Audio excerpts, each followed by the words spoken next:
अरे बापरे, upper police अधीक्षकांच्या पथकाचा अकोले हद्दीत धडाका. 4,81,000 रुपयाच्या मुद्देमालासह अवैध दारूची गाडी पकडली. तर अप्पर पोलीस अधीक्षक कार्यालयाची धडक कारवाई. संगमनेरच्या दोघांचं तिघांवर गुन्हा दाखल. बघा सविस्तर नियोजन एमपीवा.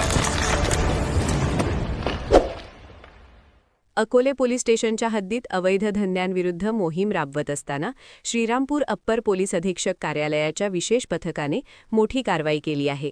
धामणगाव पाट ते कोतुळ रोडवर स्विफ्ट डिझायर कारमधून होणारी देशी दारूचे अवैध वाहतूक पकडण्यात आली असून एकूण 4,81,950 रुपयांचा मुद्देमाल जप्त करण्यात आला आहे. दिनांक 16 फेब्रुवारी 2026 रोजी सोमनाथ वाघचौरे यांनी त्यांच्या कार्यालयातील पथकाला अकोले हद्दीत अवैध धंद्यांवर कारवाई करण्याचे आदेश दिले होते. त्यानुसार police head constable Dadasaheb Lodhe यांना मिळालेल्या गोपनीय माहितीच्या आधारे कोतुळ परिसरातील हायटेक नर्सरीजवळ सापळा लावण्यात आला. सकाळी 10:30च्या सुमारास संशयित स्विफ्ट डिझायर गाडी MH05 BX 5635 थांबवून झडती घेतली असता त्यामध्ये 61,950 रुपये किमतीच्या बेशी बॉबी संत्रा कंपनीच्या 924 बाटल्या मिळून आल्या.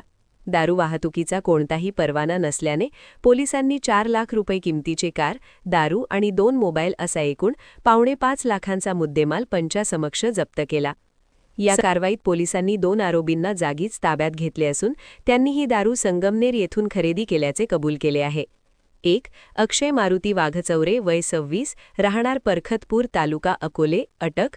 राजेंद्र बाळासाहेब तांबे वय 30 राहणार पेमगिरी तालुका संगमनेर अटक. अभिजित रणशूर राहणार संगमनेर फरार.